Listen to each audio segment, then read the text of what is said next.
इमरान खान की जीत और अपनी शिकस्त के बावजूद हुकूमत डट गई। चाहे कुछ हो जाए, इलेक्शन जल्दी नहीं अपने वक्त पर होंगे। इमरान को वाज़े और दो टोक फैसला सुना दिया। विफाकी वजीर साद रफीक इमरान खान पर फट पड़े। गुमराह, ज़हनी मरीज, साजिशी और खुशामदी करार दे दिया। कहा इमरान खान अदालतों के कंधों पर चढ़कर आइन के साथ छेड़छाड़ करना चाहता है। इमरान खान के दौर में निज़ाम अदल सोया हुआ था। ऑपोजिशन के मुकदमात नहीं सुने जाते थे। रिटायर होकर माजरतें की जाती हैं। वो किसी का नाम नहीं लेना चाहते। किसी ने सवाल उठाया तो नाम भी लेंगे।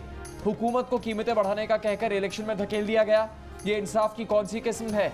इदारों को फैसला करना होगा। तहरीक इंसाफ को मर्जी का चीफ जस्टिस, मर्जी का आर्मी चीफ, मर्जी का चीफ इलेक्शन कमिश्नर, कठपुतली सदर और मर्जी का मीडिया चाहिए। अगर ऐसा हो तो नाम नहाद अमीरुल मोमिनीन के सीने में ठंड पड़ जाएगी। अगर आप ज़मीर की आवाज़ बुलंद करें तो जब इनका वक्त आएगा तो वो आपका सर कलम कर देंगे। साद रफीक की अकरम दुरानी, मियां इफ्तिखार और वसीम अख्तर के साथ मुश्तरका प्रेस कॉन्फ्रेंस। वज़ीर आज़म शहबाज शरीफ का PTI फॉरेन फंडिंग केस का फैसला जल्द सुनाने का मुतालबा।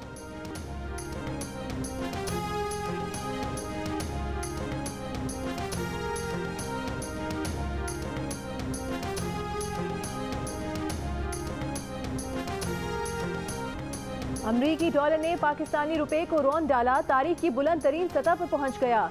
इंटरबैंक में डॉलर 6 रुपये 79 पैसे महंगा होकर 221 रुपये 99 पैसे की सतह पर बंद। ओपन मार्केट में डॉलर 8 रुपये महंगा होकर 224 रुपये तक जा पहुंचा। इंटरबैंक के 2 कारोबारी दिनों में डॉलर 11 रुपये 4 पैसे महंगा हुआ है। पाकिस्तान स्टॉक एक्सचेंज में कारोबार के दौरान मनफी रुझान देखा गया। 100 इंडेक्स में 978 पॉइंट्स की कमी 40,389 पर आ गया। आलमी मुआशी रेटिंग एजेंसी फिच ने पाकिस्तान का आउटलुक मुस्तहकम से कम करके मनफी कर दिया। बढ़ता सियासी अदम इस्तेहकाम, कमजोर हुकूमती इत्तेहाद और जल्द इलेक्शन आउटलुक बदलने की वजूहात। IMF मुआहदे पर अमल दरामद और जून 2023 के बाद फंडिंग के हुसूल पर खदशात का इजहार। रिपोर्ट के मुताबिक महंगे ईंधन की वजह से महंगाई की शरह बुलंद रहेगी। ज़र मुबादला ज़खायर पर करंट अकाउंट खसारे के बायस दबाव है। करंट अकाउंट खसारा माली साल 2022 में 17 अरब डॉलर रहा। माली साल 2023 में करंट अकाउंट खसारा 10 अरब डॉलर रहने के अंदाजे हैं।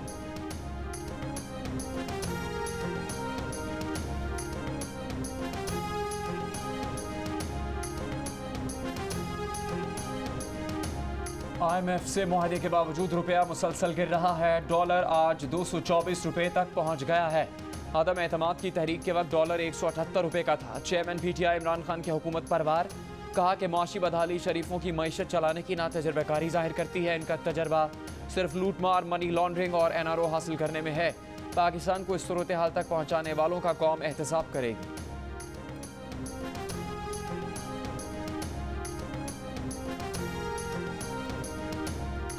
इमरान खान ने साथियों को एस्टेब्लिशमेंट के खिलाफ बात करने से रोक दिया। एक इंटरव्यू में अवामी मुस्लिम लीग के सरबराह शेख रशीद ने कहा कि इमरान खान ने उनसे कहा है कि आइंदा से एस्टेब्लिशमेंट के खिलाफ कोई बात नहीं करनी। अब इलेक्शन की तैयारी करनी है, उम्मीदवारों को तैयार करना है।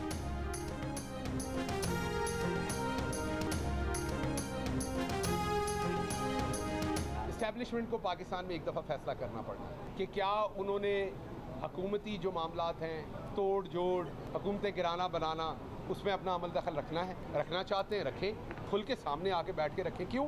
वो भी इसी मुल्क के बेटे हैं। मेरी माँ भी बाजवा है, बाजवा साहब के वालिद बाजवा हैं। एक ही ट्राइब, एक ही खून, एक ही लोग हैं। हम को फ़र्क तो नहीं।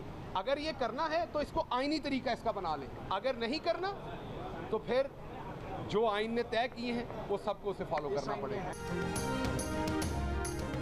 हुकूमतें बनाने और गिराने वालों का फैसला करना होगा कि वो चाहते क्या है। रहनुमा PTI शहबाज गिल की बकरी मीडिया टॉक। कहा हुकूमती जोड़ तोड़ करने वाले खुलकर सामने आए। वो इसी मुल्क के बेटे हैं। उनकी माँ बाजवा है तो बाजवा साहब के वालिद बाजवा हैं। हम एक ही कबीले, एक ही खून, एक ही लोग हैं, कोई फ़र्क नहीं।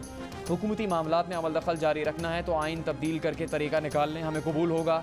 और अगर अमल दखल नहीं करना तो जो आइन में लिखा है उस पर सबको अमल करना होगा।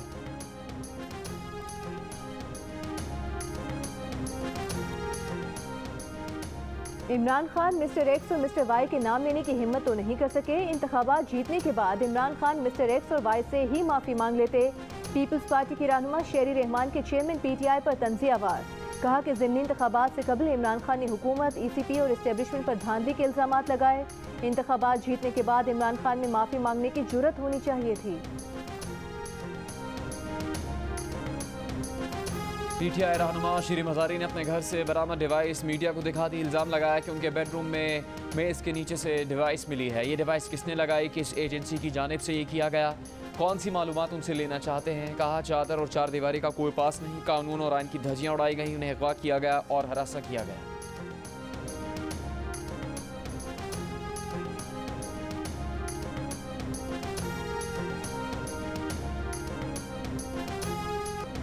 कान खोलकर सुन लो, इलेक्शन तब होगा जब मौजूदा हुकूमत और इलेक्शन कमीशन चाहेगा। मरीम औरंगजेब का रद्द-ए-अमल। कहा इमरान खान इक़्तिदार को बचाने के लिए आइन पर हमलावर हुए। इमरान खान अफवाज पाकिस्तान रियासती इदारों पर हमलावर है। इमरान खान ने आज चीफ इलेक्शन कमिश्नर का इस्तीफा मांगा है, कल चीफ जस्टिस का मांगेंगे। ये हिटलर माइंडसेट का आदमी है जो मुल्क में इंतशार चाहता है। कहा इमरान खान फॉरेन फंडिंग और मनी लॉन्ड्रिंग करते हुए पकड़े गए हैं। इदारे कानून के मुताबिक इमरान खान के खिलाफ कार्रवाई करें।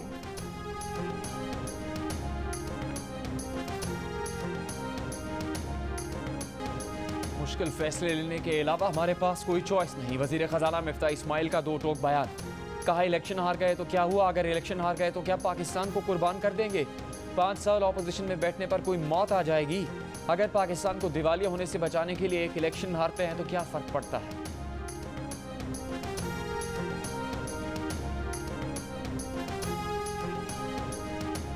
स्पीकर पंजाब असम्बली चौधरी परवेज इलाही ने सुप्रीम कोर्ट में राना सनाउल्लाह के खिलाफ तौहीन अदालत की दरख्वास्त दायर कर दी। दरख्वास्त में कहा कि राना सनाउल्लाह ने सुप्रीम कोर्ट की 1 जुलाई के हुक्म की खिलाफ वर्जी की।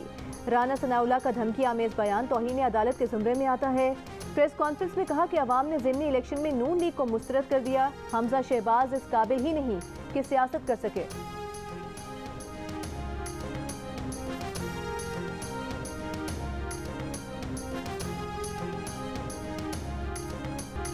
22 जुलाई को पंजाब में पीटीआई की हुकूमत होगी। 23 जुलाई को पंजाब में राना सनाउल्लाह और अता तारण के दाखिले पर पाबंदी लगा सकते हैं। फवाद चौधरी ने खबरदार कर दिया। फवाद चौधरी का वफाकी हुकूमत गिराने का दावा। चीफ इलेक्शन कमिश्नर से मुस्ताफ़ी होने का मुतालबा। कहा हुकूमत के 5 से ज़्यादा MNAs पीटीआई से राबते में हैं। कहा बड़े फैसले करना और मईशत ठीक करना अबूरी हुकूमत का काम नहीं। आसिफ जरदारी चाहते हैं शहबाज हुकूमत ख़त्म होती है तो हो जाए, उनकी सिंध हुकूमत बरकरार रहे। वज़ीर आज़म शहबाज शरीफ इलेक्शन की तारीख दें, फिर देखते हैं क्या ऑप्शंस हैं। आज इत्तेहादी हुकूमत मेच्योरिटी का मुजाहरा करे।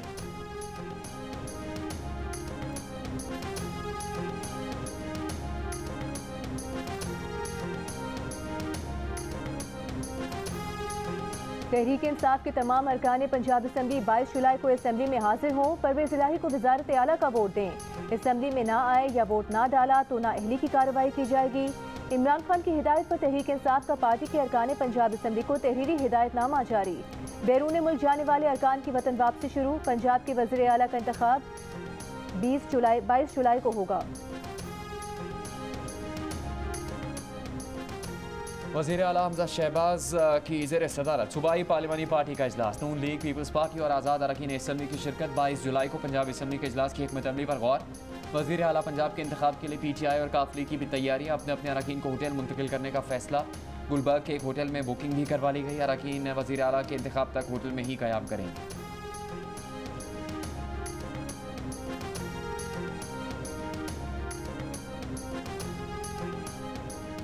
पीटीआई नैब तरमीम के वक्त पार्लियामेंट में क्यों न थी, क्यों चाहती है कि मामला ऐवान की बजाय अदालत में हल हो। सुप्रीम कोर्ट का नैब तरमीम के खिलाफ इमरान खान की दरख्वास्त पर हुक्म इम्तना देने से इनकार।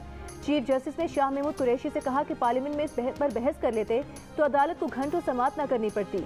ज़ाती राय है कि मामला पार्लियामेंट में जाए। जस्टिस एजाजुल एहसन ने कहा कि पीटीआई ने नैब तरमीम के खिलाफ पार्लियामेंट में 40% अवाम की नुमाइंदगी क्यों न की। जस्टिस मंसूर अली शाह बोले नैब तरमीम की संजीदगी से वाकिफ होकर भी पीटीआई ने असम्बली से वॉकआउट किया। वहां से निकलकर अदालत आने से मुतासरा फरीक कैसे हो गए। अदालत ने नैब तरमीम के खिलाफ आइन होने पर हुकूमत से जवाब तलब कर लिया। हुकूमत के साथ नैब को भी नोटिस जारी।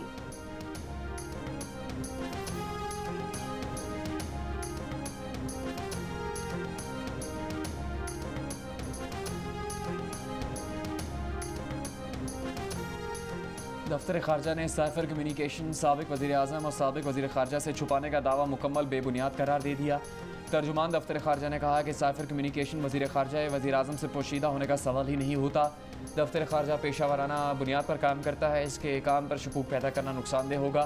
शहबाज गिल ने इल्ज़ाम आयद किया था कि वाशिंगटन में पाकिस्तान के साबिक सफ़ीर की जानिब से भेजा जाने वाला साइफर उस वक्त के वज़ीर खारजा और वज़ीर आज़म से छुपाया गया था।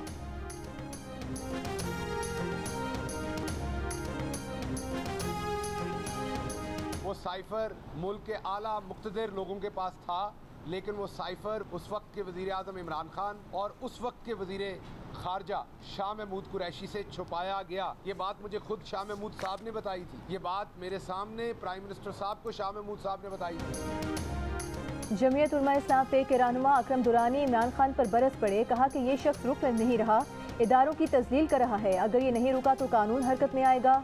अवामी नेशनल पार्टी के रहनुमा मियां इफ्तिखार ने कहा कि इमरान खान अपनी 20 में से 5 सीटें हार गए। जब मुस्लिम लीग नून अरूज पर थी तब भी इन 20 हलकों में नहीं जीती थी। आज उसने 5 नशिस्तें जीत लीं। वसीम अख्तर बोले, हम सियासी जमातें हैं, कई इलेक्शन जीते कई हारे, इससे हौसला नहीं टूटता।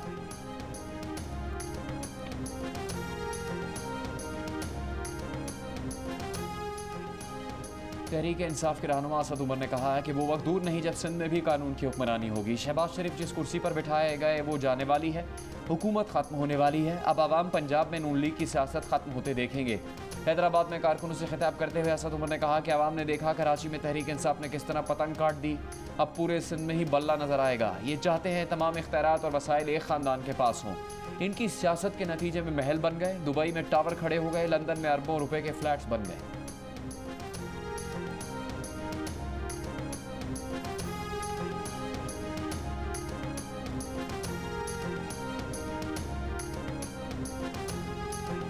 सिंध के वज़ीर बल्दियात नासिर हुसैन शाह ने कहा है कि इमरान खान हमेशा झूठ बोलते हैं।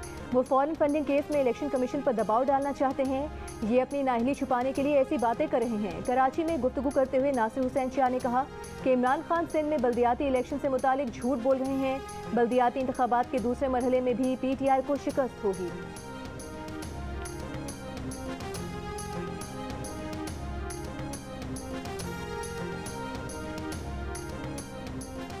इलेक्शन कमीशन को इमरान खान की तकरीर का रिकॉर्ड पैमरा से मिल गया। इलेक्शन कमीशन इमरान खान की तकरीर का जायजा ले रहा है। ज़रा इलेक्शन कमीशन के मुताबिक तकरीर से मुतालिक कार्रवाई करने या कार्रवाई ना करने का फैसला किया जाएगा। इमरान खान ने भक्कर, खुशाब और लिया में चीफ इलेक्शन कमिश्नर और इलेक्शन कमीशन पर इल्ज़ाम लगाए थे। इलेक्शन कमीशन ने चेयरमैन पैमरा से भक्कर, खुशाब और लिया में इमरान खान की तकरीर का रिकॉर्ड तलब किया था।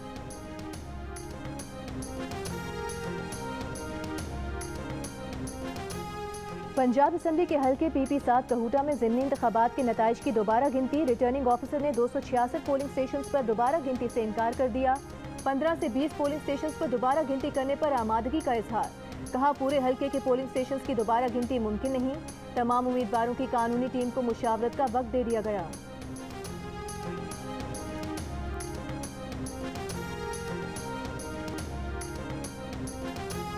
खैबर पख्तूनख्वा के असातिज़ा का मुस्तकिली के लिए बनी गाला में एहतजाज। मुजाहिरीन रुकावटें हटाकर इमरान खान की रिहाइशगाह के मरकजी दरवाजे तक पहुँच गए। बनी गाला हाउस में मौजूद टाइगर फोर्स और मुजाहिरीन आमने सामने। पुलिस की टाइगर फोर्स को मुजाहिरीन से दूर जाने की हिदायत।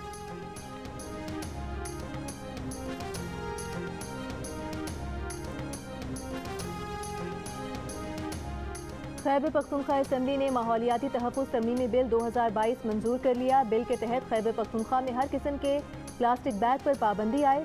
कारखानों, होलसेल डीलर्स और रिटेलर्स को मौजूदा स्टॉक इस्तेमाल करके ख़त्म करने के लिए 6 माह की मोहलत। 6 माह बाद खिलाफ वर्जी पर 1 माह कैद से लेकर 5 लाख रुपए जुर्माने तक की सजा होगी।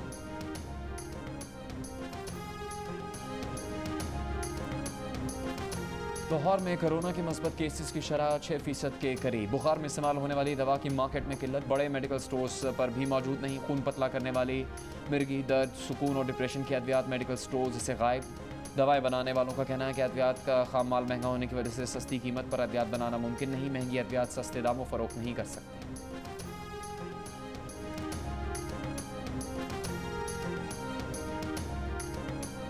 कराची में कोरोना के मुस्बत केसेस की शरह 4.5% रिकॉर्ड। हैदराबाद में शरह 5% रही। इस्लामाबाद में शरह 4% रिकॉर्ड। गिलगित में शरह 14% से ज्यादा। मुल्क में मजीद 459 केसेस रिपोर्ट हुए। मुस्बत केसेस की शरह तकरीबन 3% रही। 24 घंटों के दौरान कोरोना से किसी का इंतकाल नहीं हुआ। महकमे मौसमियात की कल से बारिशों का नया सिलसिला शुरू होने की पेशगोई। 20 से 26 जुलाई कश्मीर, गिलगित बल्तिस्तान, इस्लामाबाद और पंजाब के कई शहरों के अलावा बन्नू, लकी मरवत, DI खान, ओकाड़ा, बहावल नगर, रहीम यार खान और मुल्तान में बारिश का इम्कान। बलूचिस्तान में जोब, ज़ियारत, बारखान, बोलान, सिब्बी, कलात और खुस्तार में भी बारिश होगी। 24 से 26 जुलाई के दौरान सिंध के तमाम अजला में बारिश की पेशगोई। कराची, ठट्टा, बदीन में बारिश से नशेबी इलाके ज़ेरे आब आने का इम्कान। मानसेहरा, दीर कश्मीर, बारखान, कोहलू, सिब्बी, बोलान और डीजी खान के नदी नालों में तुग़यानी का खदशा।